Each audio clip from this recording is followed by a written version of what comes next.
Okay. Banje gushimira d'abord watwakiriye ariwe Titi mwese mwamumenye Therese yatwakiriye hani wiwe antuka turagushimiye Therese kuri classe nk'iyi waduhaye waduteguriye ahantu heza hama nkasubira gushimira Madame Janine naramwemvise ntiyigeze yenzita mbwira ngo nta mwanya ntibikunda Imana iguhe umugisha ko wemeye invitation. Rero teme ngira mvuge ko ni teme ivuga ko dutanga ubuzima umugore n'ubuzima. Amen. Turi source de kuko twebwe tudahari ku isi vraiment nta iyi monde ntiyari kubaho. Rero igicapo mfise ngira ntanga akarorero ku badamu babiri bamarse muri Bible niga ko kenshi ikampamagara deux femmes mushobora kuzaga babiri ubwo umwe aranyisikiza uwaganire na Satani ntibaje ko ari hariyo uba muri Bible y'abagore babiri hari umugore wo mu isezerano rya kera ariwe Eve uyu Eve nawe akaba ariwe yaganiriye na se hama hakaba uwitwa Marie akaba ariwe yaganiriye na mpwemu w'Imana. Rero aba badamu babiri bari different sinzi ko murabibona muri iyi mode turimo abadamu turatandukanye si twese dutanga ubuzima si twese dutanga ibintu byiza. Rero les deux dames ukuntu bari different bivanye n'ukungene bahaye place ikibanza umuntu muri bo. Donc uyu tubona rero Eve yahaye ikibanza umwansi Satani amusigamo ubumara yaraganiriye nawe we ntiyaganiriye na mwe mu Imana.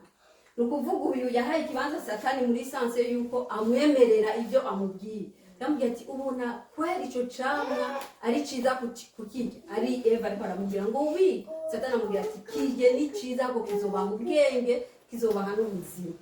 Donc yariye icamwa kitarimwo ubuzima.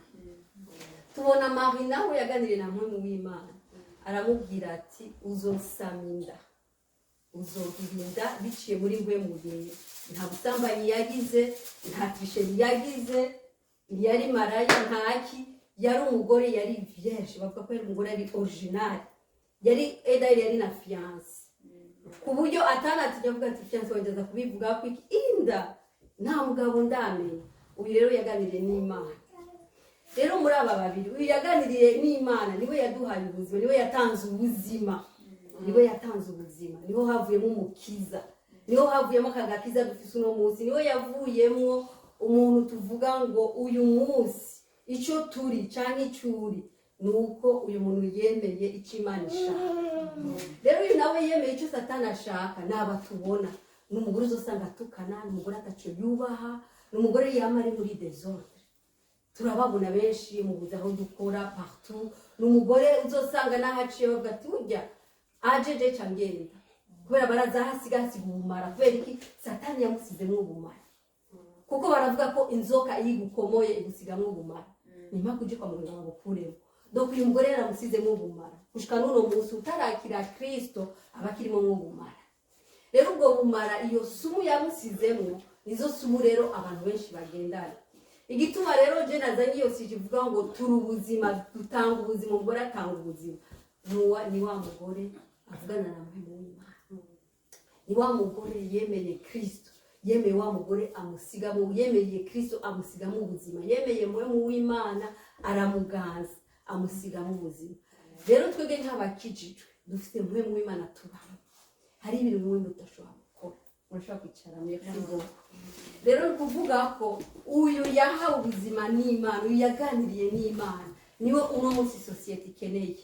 Aba bantu bariko baraba bari trouble mu ibarabara abadamu bumva ngo bariko baradivorce abandi ngo bariko bariha uburozi abandi bariko bariyica ni kubera ko badafise uyu yabahaye ubuzima isoko y'ubuzima ariwe mpwemu yera isoko y'ubuzima ariwe Kristo nibemeye kuza ku isoko nibemeye kuganira n'utanga ubuzima nyabwo ahubwo bemera cyane bari influence cyane n'uyu aganira n'umwasi uyu abasigamo ubumara ukumva ko biri facile wewe kumva ko unyanga bisigura ko n'umwasi Imana yoyo ntiyemerera iyi Imana yaganiriye n'uyu ntimwemerera ko atanga umururazi nimwemerera ko atanga ikintu kibishe bisigura ko uyu rero aguma akomora asiga isomo mu bantu ni ukuvuga avuga ati mwana Lydia reka kuja muri bijya bintu kora ibi tuka umugabo wawe twese ngira presque tubimari abatari mari nabo nicyo kimwe muri relation tivwa ukaba umutrabo urabona hahandi ari ahantu umuntu bamutumira akavuga ati urabona zoba hari oya ku buryo muri conversation muzo muri kumwe n'abantu sigayo trouble hamwe abantu bagenda bagideraje bati uri mu kwiki bamutumye urumva ubuzima basize rero icyo nashaka kuvuga muri aya majambo make meza nashaka dusubire twiyibutse aho turi eske aho uba utanga ubuzima abo ku kazi hehe abo muganira basigamo ubuzima cyangwa basigamo ubumara kuko hari igihe uganira n'umuntu no kuri telefone ukumva urabuze amahoro akubwiye ibintu byinshi avuto gusa akubwiye ibintu bitaryoshye ukavuga ati nk'umuntu nitabika telefone yawe birababaza rero nashaka twiyibutse eske ko dutanga ubuzima cyangwa turi hahandi no mu buzima bavuga ati ese uyu muntu yova muri aka kazi uzogira amahoro cyangwa uri hahandi abantu bakuvuma bavuga ati uyu muntu basi nafuma hari abantu bameze gutyo hari abagore bameze gutyo ugasanga umwanya wose ni ishari aho uciye hose rero nashaka ko twiyibutsa nk'abagaciro ni ukuri dusubire twiyibutse uraba aho uba mu nzu ndiko ndatanga ubuzima mu bana banje cyangwa abana banje nabone baranashavura iyo wamboye bavuga ati no mama uratuderaje mama we nuturyohera mama eske nivyo bibaho uyu munsi wewe wikontrol ni wewe wiyizi ibaze mu mutima uvuga ati eske ndiko ndatanga ubuzima naratanze ubuzima kukaza aho nkora ndiko ndatanga ubuzima abo tuvugana ndabasigamo ubuzima ko numva ko ndi isoko y'ubuzima bisigura yuko kugira ubisoko y'ubuzima nukuba à l'écoute de l'esprit de Dieu kuko esprit de Dieu niwe yaganirije Marie aramwumvira ca bugufi kandi nishwa aussi kugira ube isoko y'ubuzima uzohitamo hari igihe mu Imana dukosora tukana hari igihe mu Imana tuganiriza ngo ati ca muri iyi nzira kora uko tukavyanga nishwa yacu rero ndagomba umusubitemo neza uhitemo neza ubwira Imana ndashaka kuba iryo soko aho ninjira bakaruhuka aho mvuga bakavuga ati ndakundi iyo uvuze uranduhura mu mutima utaranavuga umuntu avuga ati uranduhura hari n'umuntu yambira akavuga ati numva neza nibwo buzima rero no munsi ngira arafe turaza gusenga kugira ngo Imana iduhe ikibanza kinini kuko muri no minsi abantu bari novuga hari ukuntu iri kwirayovya abantu iri kwirakomora cyane termake na wa wundi yakunda y'Imana na wa wundi yakunda kuba à l'écoute de l'esprit biriko biramucanga kumva umuntu urazi mu bantu uruzuye turahantu tugeze ahantu umuntu biri facile kumva ko yokwanga gutya hora bikaba brise comme ça atampamvu kuko ati je numva nakashisha sigene numva nakantamwumva comme ça kubera juste ko umwasi wamuhaye umwanya w'ubwo kugira wo gukomora rero muri uno mwanya icyo ushaka kubibutsa iyibutse nigiki uri umutanga ubuzima cyangwa umukomora mu majambo make nayo Imana ibahezagire ubwo conversation zindi turaza kuzigira après turaza ko nagize umwanya ukwiye souvent nous qui présentons que j'ai une cherche muri mweke ici Montréal ça je ndabazi ndabumva mu Burundi ya de forme ngenda gukora neza sans plus tarder je vous partage ico yagiye kutwigisha ngaha teza kuba abantu batanguze moi c'est une petite témoignage sur moi hari ahantu mu ijambo ry'Imana rivuga ngo data twigishe gusenga bakababwira ngo nimwasenga data watusubira mu ijuru izina ryawe ntiryubahwe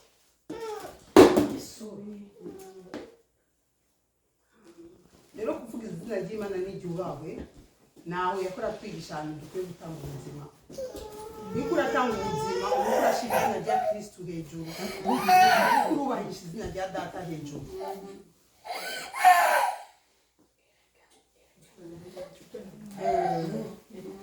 jewe ni petite témoignage passé ahora nahora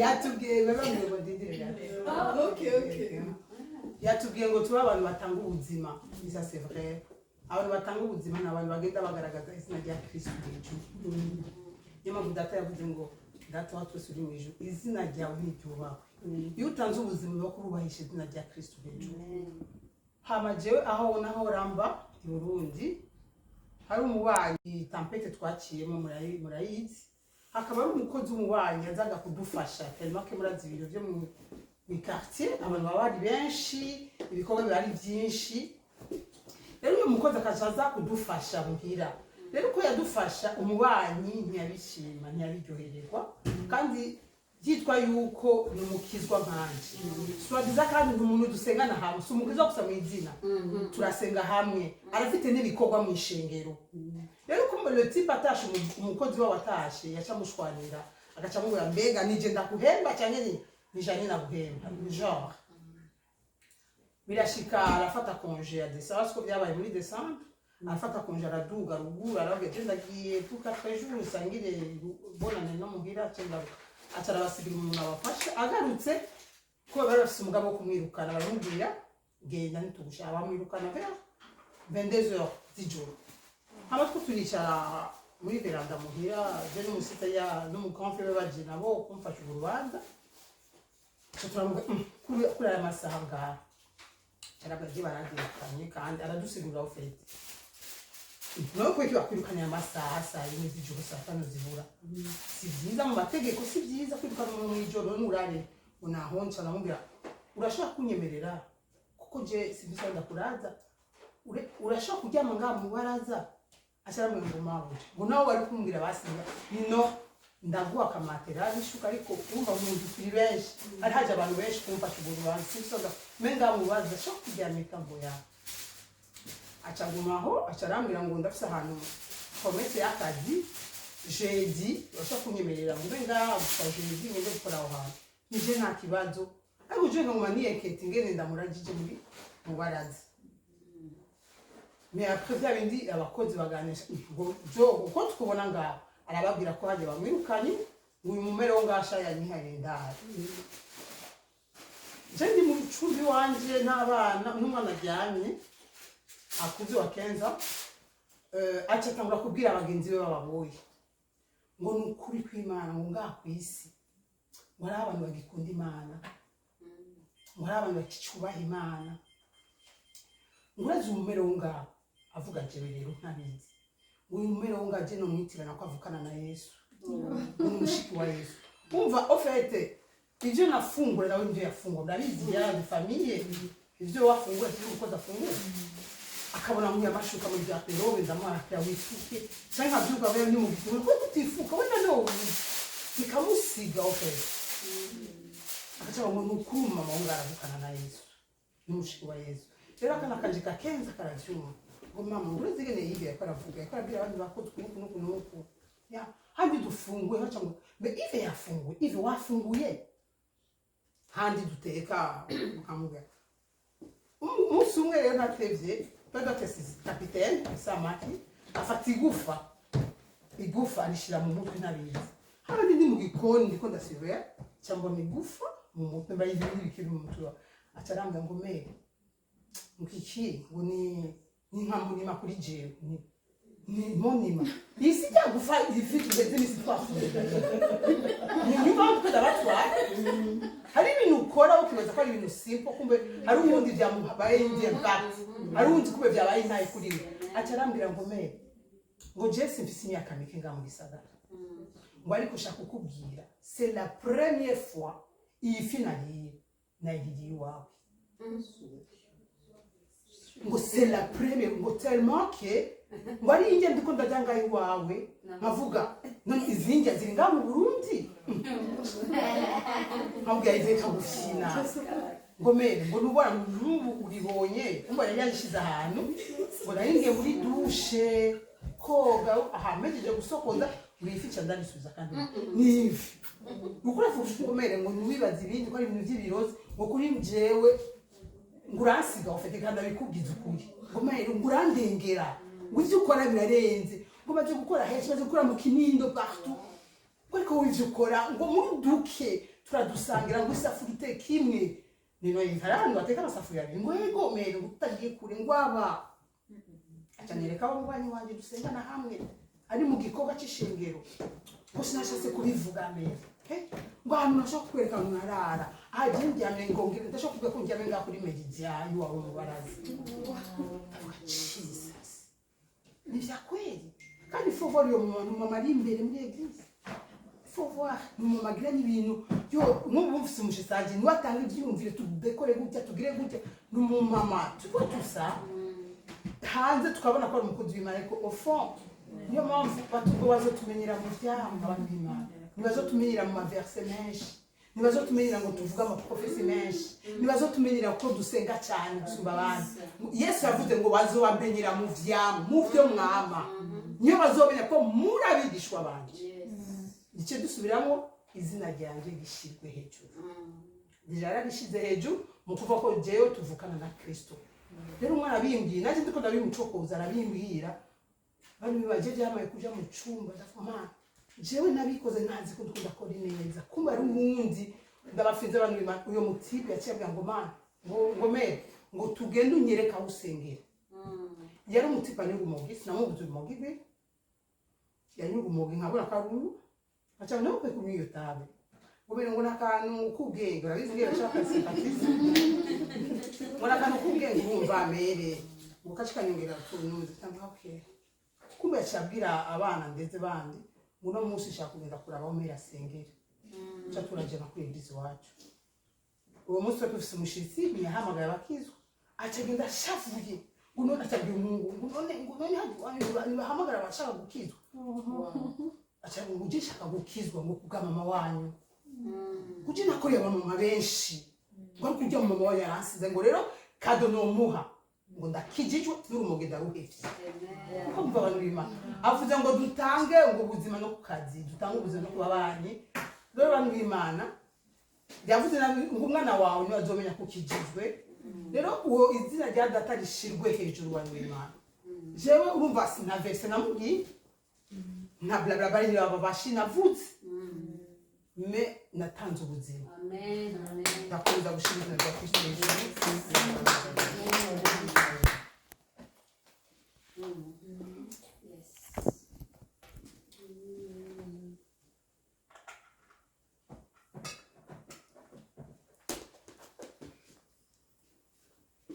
C'est de live ou bien c'est juste un enregistrement? Juste un enregistrement. Alors tu peux couper pour que ce soit pas trop. ngore yavuganye n'inzoka me mu mategeko Imana yatanze ntiyagire umuntu azojya muri kijya giti Imana homark ni yayihaye umugore yayihaye umugabo rero Eva ikosa yakoze we yaje amusanga ujya mugabo muri rya Eden igijya nzoka yaje kumubwira yakagombye kuja gusaba avi so mari kuko yamusanze muri rya tongo arambwa cyari umuntu hari ikintu ari gikumba niyo batwara umuntu nabonye ubwawe niyo batwara abantu swati cyari umuntu ambwiye ngo uje kuri kijya giti kuko avi attention bayihaye umugabo rero muri byo somo nshaka kuvuga hariyo proposition hari ikintu umuntu ashaka kumbwira ngo urumva nkagiye ndi akiri gushasha umubiri ni byinshi bambwira urumva uzogire gutya ni byinshi même si nada hari on a kubaza ko mu mari je le Saint-Esprit icyo Liliane yambajije icyo Liliane yarambwira Saint-Esprit bivuze kwiki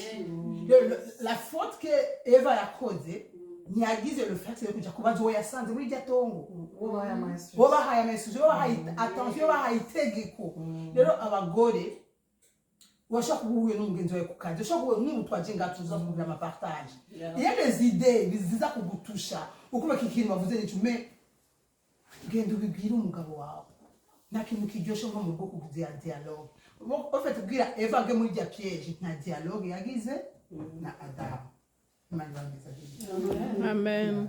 Avant que vous n'arriviez. icyo navuze kuri abo badamu mu isezerano rya kera Saint-Esprit ntiyari bwabe kubera ko Kristo ntiyari bwabeho Saint-Esprit yaje après Jésus agira duge mu ijuru niyo mpamvu yavuze ati sindabasize nk'imfumbi kandi sindabasize mwenye nzobasigira iki mwe muri Imana mwitsa rero iyo mwitsa dufise niho dufasha uno munsi hari ibintu urashobora kwambara n'impuzu ari mini cyangwa ari muziteye isoni ukumva ubuza amahoro ushobora gusohoka komsa ko mu byawo ndadafise Saint-Esprit rero mvuga nti icyo gihe rero muri Eden na Saint-Esprit yari ahari cyo gituma n'Imana yacihamagara Adamu uri hehe mugabo si Saint Esprit de Dieu yabari hajya Eva ndi sûre et certaine ko mu mutima ari kubyumva bavuga ati non ne touche pas ariko yaragize conversation baraganira umwanya itari muto ibira ni yatwereka ngo baraganira nofate yo kuganira kuvuga nta nuze yari hari imugira ati no yari hari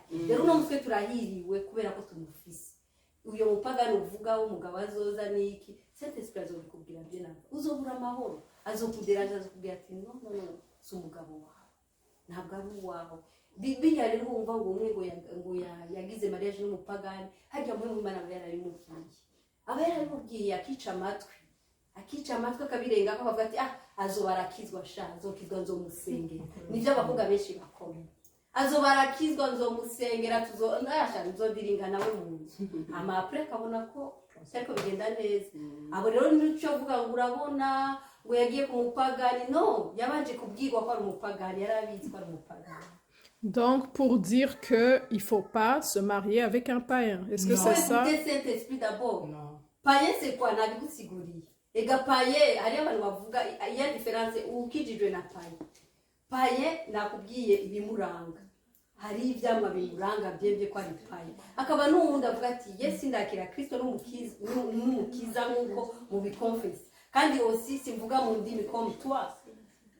Sezo turimo nuko umukobwa w'ubu ashaka umugabo ari mu gikorwa afite titre comme pasteur aririmba cyangwa akora ikintu runaka mu rusengero egare gukizwa egare ni umukizwa oro aho niho twihebye rero abakobwa benshi bateba muri iyo sanze avuga ati no Imana yabwiye ko ntegezwa gukurongorwa n'umupasteur Imana yabwiye ko nzorongorwa n'umuntu akijijwe bien ativanga gute arashaka kunyegeza inzara abakobwa benshi baba bahendwa gutyo kuko ashobora kuza muri eglise même lundi c'est ça je t'avais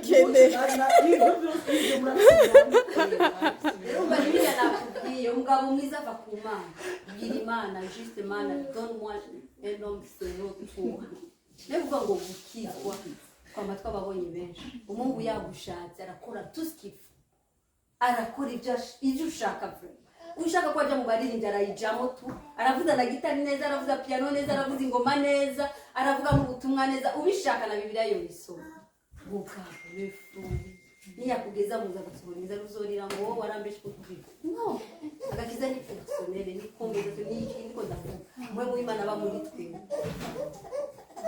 Yes.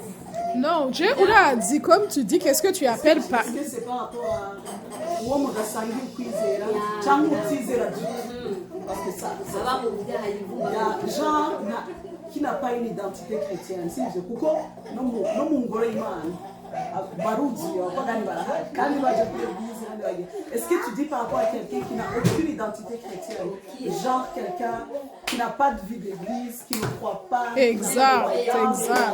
Moi, je parle de quelqu'un qui n'a pas confessé Jésus comme Seigneur et Sauveur. Nous considérons un païen. Non, c'est pas un païen. Nous considérons un païen. Nk'umupagani kuko ibikorwa by'iwakora ese umuntu yivugagaza muri ibyo byondo akorana na Satan 100%. Hari umuntu avuga ati no nshaka ko nakira Kristo gute. Par exemple rero umukobwa umwe aheruka hari umutipe ya mudraze basengana mu gusenga aca mubwira umva bako baraharira kuka umukobwa ari fire mu by'Imana hama ngo aca mubwira ngombe wowe ngo tanumusari mwe urambwira verset biblique urero umuntu kije ati biramukomeretsa umuhungu kare abantu rero batavuga kuko mugakiza tegizo kwa muri revine gukizwa kwa n'ubukizwa banje biratandukana umuhungu arakomereka je nibaza ko Lydia wowe na Titi muko murahutse kandi ubwitonda ko murahutse wowe nuratusha le point y'umuntu ataravuga ivyo tutayiko ravuga muri yo ka ivyo tutayiko ravuga c'est quelqu'un qui n'a pas de vie de prière, qui ne va pas dimanche à l'église, qui n'a aucune croyance, qui n'a atanu na hamwe bahuri nuvuga il n'est pas croyant. Il n'est pas sauvé de nouveau. Il n'est pas né de nouveau, il est croyant. Parce qu'il y a des gens que tu rencontres, ils te disent, je crois en Dieu, mais qui n'a pas reçu Jésus comme Seigneur et Sauveur personnel, qui n'a pas de vie d'église, comme tu dis, et tout ça. Mais que, entre guillemets, c'est une bonne personne qui va t'ouvrir la porte, qui va faire tout. Tu fais quoi avec ça alors que la Bible nous dit ne vous mettez pas sur un joug étranger avec les infidèles? Tu sais ce que je pense à Ok. propos de ça?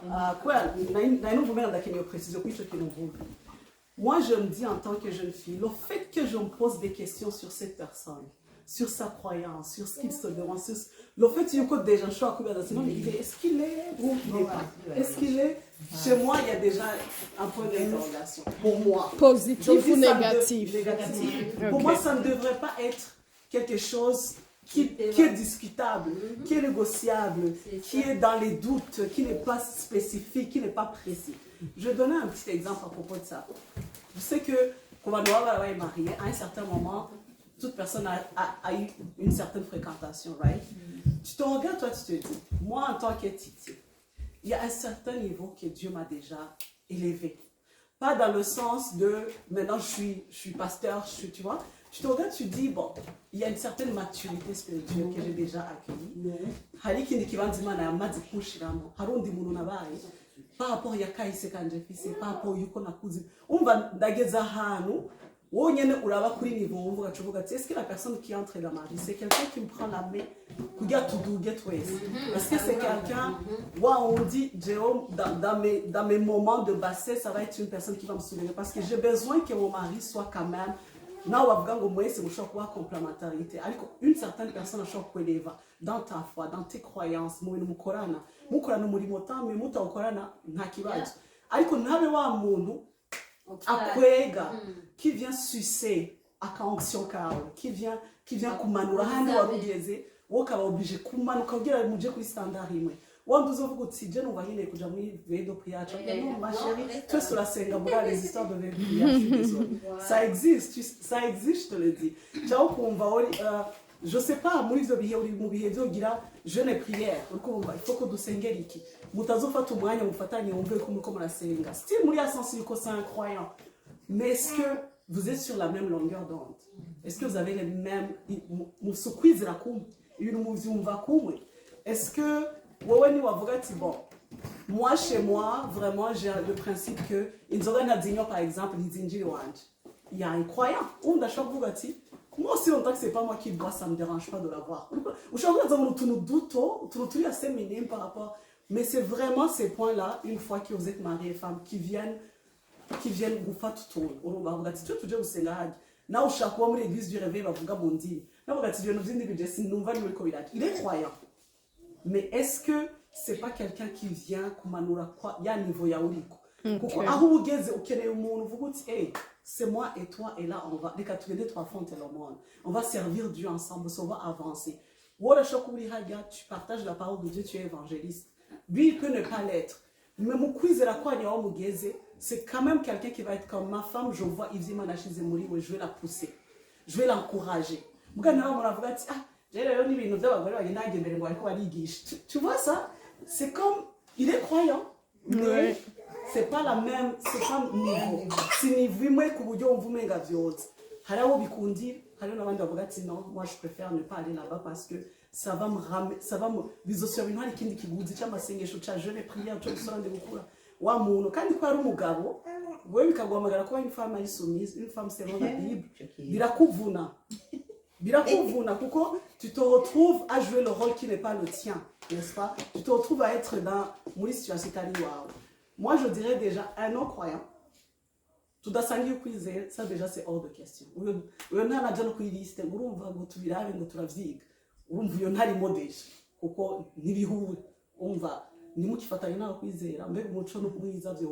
Je pars sur ce principe. Ça, c'est moi. Mon gars aussi, les croyants, maintenant, c'est à moi de voir. Est-ce que je vais rendre le foyer mission apostolique?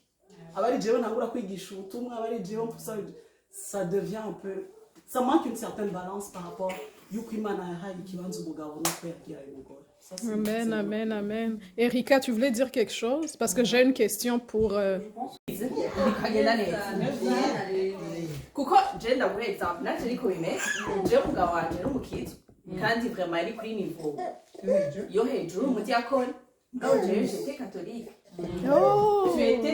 Même maintenant je suis catholique kuko nire nigera nagira mariage na musade sito sinkora kuri foi yawe ko wizeye ariko s'il te plaît je te demande de faire mon mariage dans l'église catholique. Ok.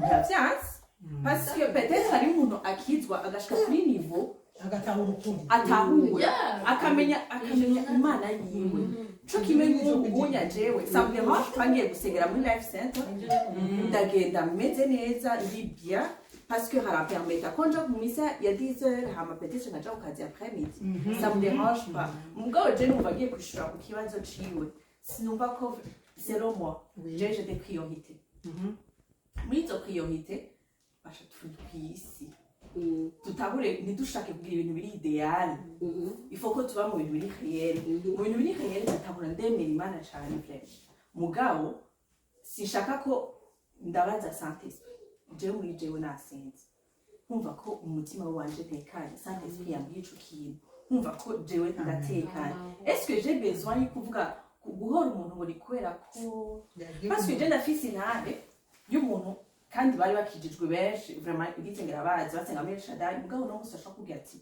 jewe sinja mu isengero akoze yuko hari abantu bamukomeretsa mu isengero ati rero akonja gukurayo umutima mu je préfère kuguma muri église muhira kandi n'abantu basanku exemplaire babandi vraiment umuntu ti aba eko sana hari nzo babona ariko hanze acaba des jugements bana kabara buki bana kagira buki en fait ivyo nibaza ko ari byo bibabaza mugabo je numva uronse umuntu mu vyumva co kiri faut d'abord prier et puis jewe ndara priorité waje navuga nti peut-être nakunda umugabo ushaka tukumvikana atari barbare atari ko iyo umugore mu nzu quand même niwo umenya kumanaginga urugo rwawe yego Souligne-ça. Faut souligner. Oui,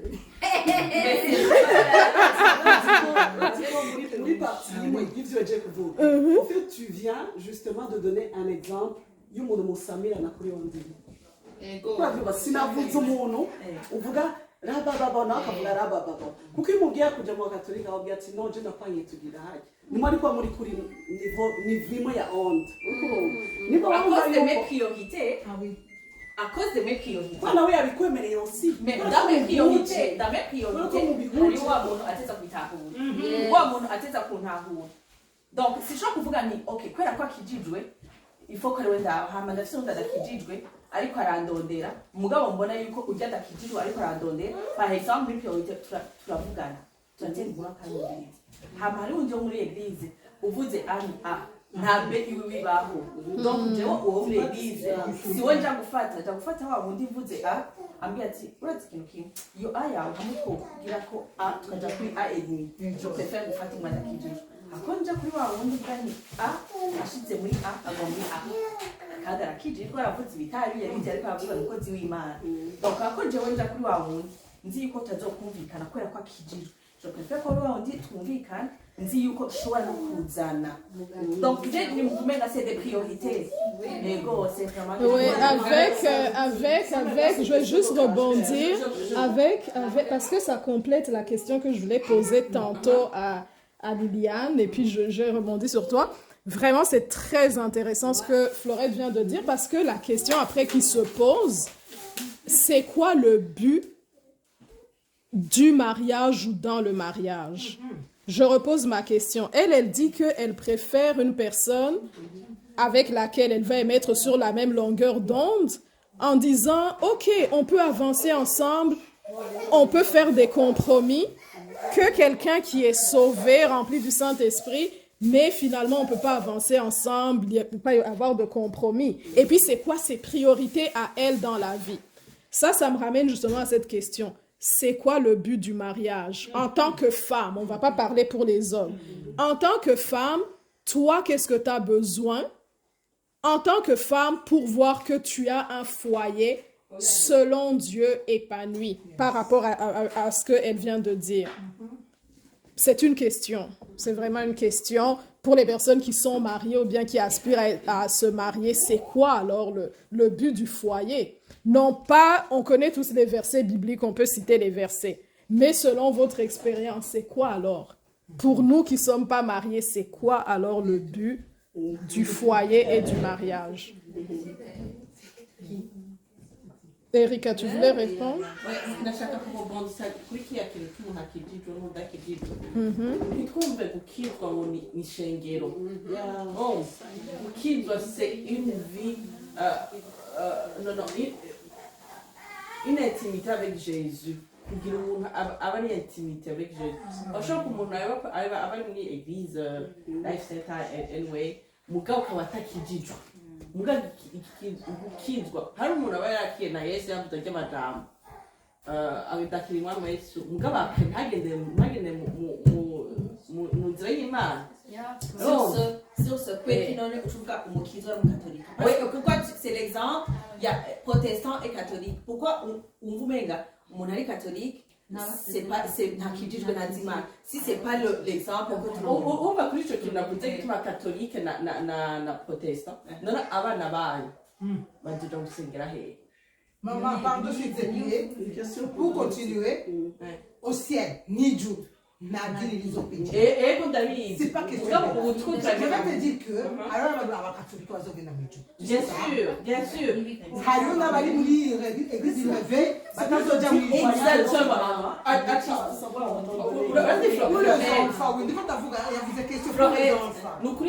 je suis d'accord avec catholique.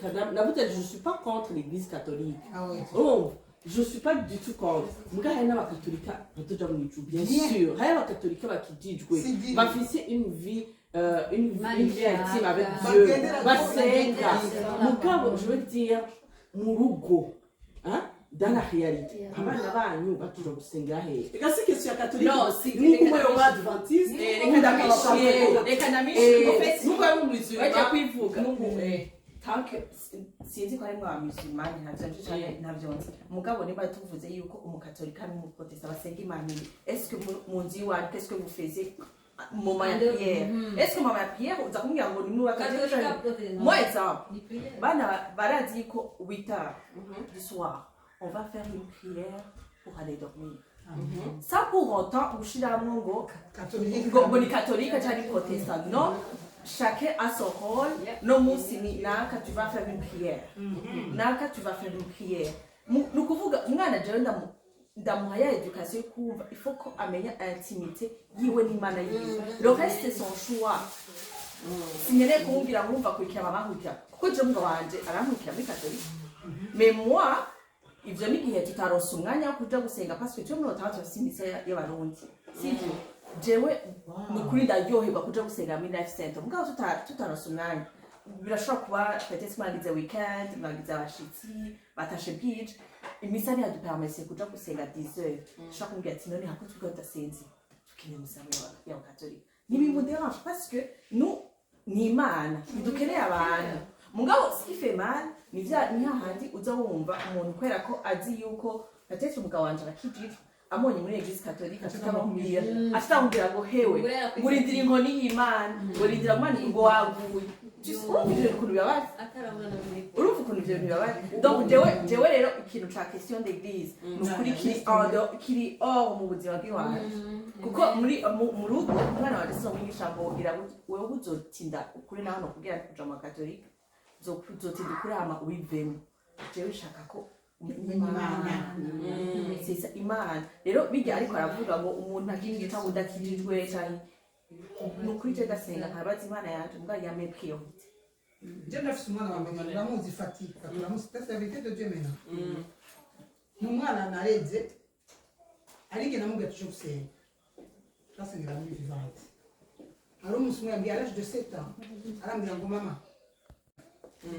ariko je ashaka kugatembera la mama africaine tegeza guseka ariko umunsi yambwiye iryo bombe quelque part nagiye muri chambre ndavicimwana ambwiye nico ico je nakoze nk'umuvyeyi nashefata ikibazo cyo kumusengera mana ndamuguha ntazotakaza intumbero kuko ico ambwiye ni droit ziwe ashaka ngo mama mu mwana gusenga ntabishaka haje umwana ntaho nshaka ngo mana mama uzondindira l'âge de 20 ans nzokubwira soit ndi umuzirimani cyangwa nzoba umuntu akambwiye gico nakoze Kristo naramusengera nimba ari umuntu nasengese bye fata ingwana banje bose nareke no kuri stade bwa mana umviriza même le mama kisola nabwo mana ahajya hantu ndafunze nakufuri paka dena urufunguzo ndaruguhana umunsi uzobona ko hakenewe kugururwa ujye wewe mana ko mana ubona vyose ujye mu mubona ko abereye ko azomutwara uzotuza umwuru ufunguruzo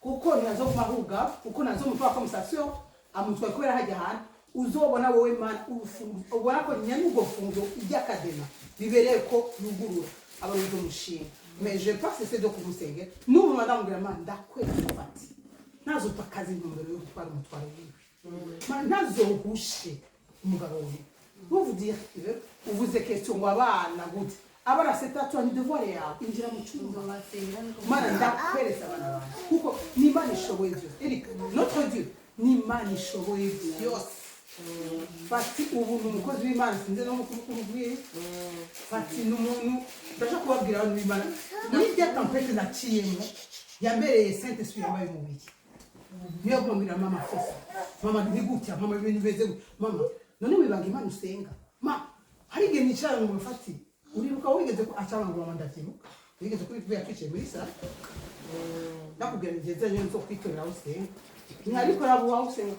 bivuga yuko naramusenge mwibanga niyo yavuze ngo nimba gushaka gusenga ngenda mu cuba wiyugarana ngo data wo mwijuru azomenya byose ese pas question kuvuga ngo none abana bacu ni wowe devoir musengere rero hamukindi kuri kote ya Tomari wumva ko biryoshe ko mujya gusengana hamwe wumva ko bafoya ntwara bitahura bien n'Imana ndamukweretse Mana n'uwa muremyi n'ibyo wabitse muri urabizi Mana ndamukweretse nimubura ko bibereye ko tuzana muri cross point Mana ubu Mana c'est pas question kuva ko mu cross point ntwara Imana ariko Mana nshaka ko tuzovuga ururimi rumwe mu nzu ndakuvuze yumve kabiri vuze Kristo baba yakumvise kera yuba yo ni devoir y'umugore w'ubwenge Proverbe 31. Amen. Oui. En tout cas, c'est tellement intéressant.